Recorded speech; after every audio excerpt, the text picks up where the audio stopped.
एक छोटे भूले हुए मंदिर से टकरा गया। उत्सुकतावश वो करीब गया। उसका कैमरा क्लिक करता रहा। जैसे ही वो जाने के लिए मुड़ा, उसके पैरों में कुछ फड़फड़ाया। एक कागज का टुकड़ा, गीला और थोड़ा फटा हुआ। अगले कुछ दिनों तक अजीब घटनाएं जारी रहीं। साए उसका पीछा करते रहे, उसके कानों में फुसफुसाहटें गूंजती रहीं, और जो नोट उसने पाया था वो भले ही गायब हो गया हो, लेकिन उसकी याददाश्त में बस गया था। एक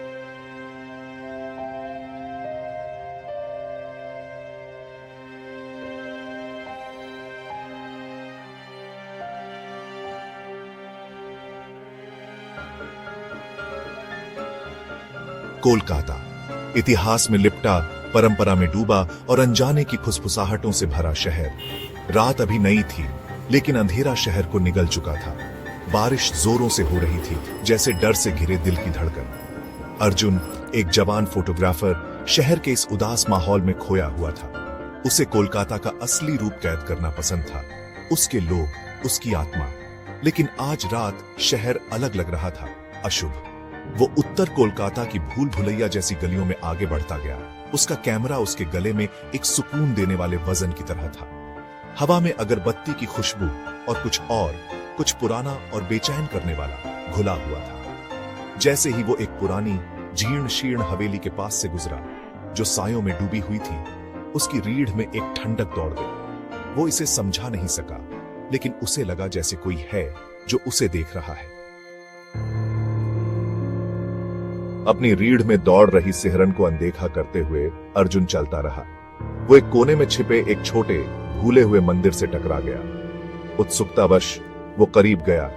उसका कैमरा क्लिक करता रहा, भूले हुए देवताओं की जटिल नक्काशी को कैद करता रहा। जैसे ही वो जाने के लिए मुड़ा, उसके पैरों में कुछ फड़फड़ाया। एक कागज का टुकड़ा, गीला और थोड़ा फटा हुआ। उत्सुकता से उसने उसे उठाया।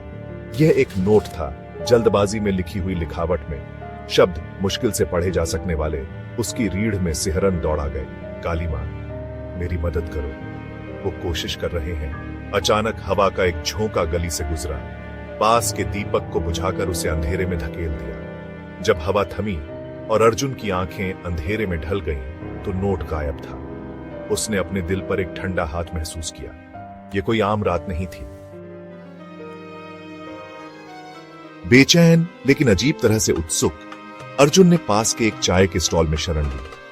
गर्मा गर्म मीठी चाय की चुस्कियां लेते हुए उसने अपनी अजीब मुलाकात के बारे में बुजुर्ग मालिक को बताया। एक ऐसा आदमी जिसकी आंखें सदियों पुरानी कहानियों को समेटे हुए लगती थी। बूढ़े ने ध्यान से सुना। उसका झुर्रियों वाला चेहरा चिंता से भरा हुआ। जब अर्जुन खत्म हुआ तो बूढ़े ने बोला, उसकी आवाज धीमी थी, तुम किसी अंधेरे चीज से टकरा गए हो साहिब। जो काली मां का आशीर्वाद चाहते हैं, वो कभी कभी रोशनी से भटक जाते हैं। इस शहर में फुसफुसाहटें हैं, वर्जित रस्मों की, प्राचीन शक्तियों की, काले जादू की। अर्जुन ने उपहास किया, इसे अंधविश्वास कहकर खारिज कर दिया। लेकिन बूढ़े के शब्द इतने दृढ़ विश्वास के साथ बोले गए, उसके मन में संदेह का बीज बोला। वो इस एहसास से छुटकारा नहीं पा सका कि वो एक ऐसी दुनिया में भटक गया है जिसे वो नहीं समझता। एक ऐसी दुनिया जहां वास्तविकता और दुःस्वप्न के बीच की रेखाएं धुंधली हो जाती है।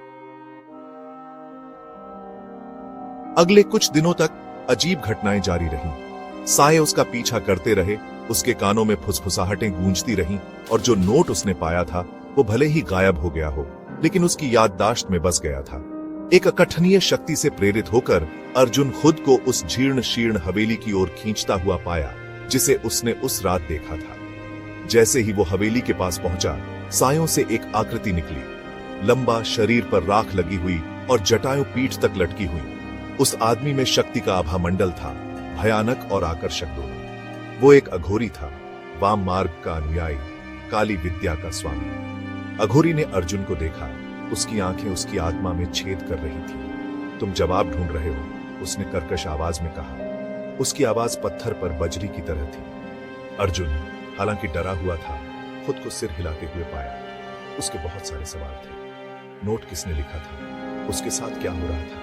और इसका काली मां से क्या लेना देना था? भाग 5। खूनी चांद के नीचे अनुष्ठान।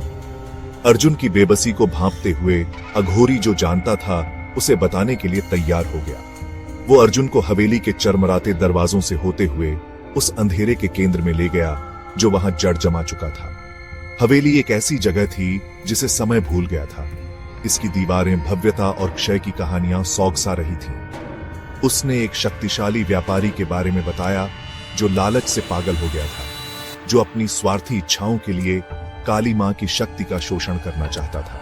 वो हवेली की दीवारों के भीतर काले बलिदानों से प्रेरित होकर निषिद्ध अनुष्ठान कर रहा था, लेकिन देवी के साथ खिलवाड़ नहीं किया जाता है। उसके कार्यों ने उन्हें क्रोधित कर दिया था, जिससे शहर पर काली ऊर्जा की लहर दौड़ गई थी। जो नोट तुमने पाया था, अघोरी ने जारी रखा। उसकी आवाज मुश्किल से एक फुसफुसाहट थी। वो किसी ऐसे व्यक्ति का था जो अंधेरे के इस जाल में फंसा था, कोई ऐसा व्यक्ति जो देवी की सुरक्षा चाहता था। उसने एक कमरे की ओर इशारा किया जो खूनी चांद की भयानक लाल चमक से मंद रूप से जगमगा रहा था, जो आकाश में भारी लटका हुआ था। अर्जुन ने धड़कते दिल से धीरे धीरे दरवाजा खोला। अंदर की हवा अगरबत्ती और डर की गंध से भरी थी। एक युवती कमरे के बीच में बैठी थी। उसकी आंखें खाली थीं। उसका शरीर लयबद्ध रूप से हिल रहा था। वो आविष्ट थी, व्यापारी के लालच से छूटी काली शक्तियों द्वारा नियंत्रित एक कठपुतली। उसने उसे पहचान लिया। वो माया थी, व्यापारी की बेटी। वो हफ्तों से लापता थी। उसका गायब होना रहस्य में डूबा हुआ था। नोट, अब सब समझ में आ गया। वो उसे चेतावनी देने की कोशिश कर रही थी, अपने पिता को रोकने के लिए। व्यापारी, उसका चेहरा डर और बेबसी के मुखौटे में बदल गया था। वो पागलों की तरह मंत्रोच्चार कर रहा था, उन शक्तियों को नियंत्रित करने की कोशिश कर रहा था जिन्हें उसने छोड़ा था। लेकिन बहुत देर हो चुकी थी। अंधेरे ने उसे निगल लिया था। उसकी इच्छाओं को मोड़कर उसे उसके पूर्व स्व के खोल में बदल दिया था। पुरी ने गंभीर चेहरे के साथ एक प्राचीन और शक्तिशाली भाषा में मंत्रोच्चार करना शुरू कर दिया। वो एक ऐसी कृपा के साथ हिल रहा था जो उसकी उम्र को झुठला रही थी। उसके हाथ जटिल मुद्राएं बना रहे थे। वो संबंध तोड़ने की कोशिश कर रहा था, माया को उस काली शक्ति के चंगुल से मुक्त करने के लिए जिसने उसे बंदी बना रखा था।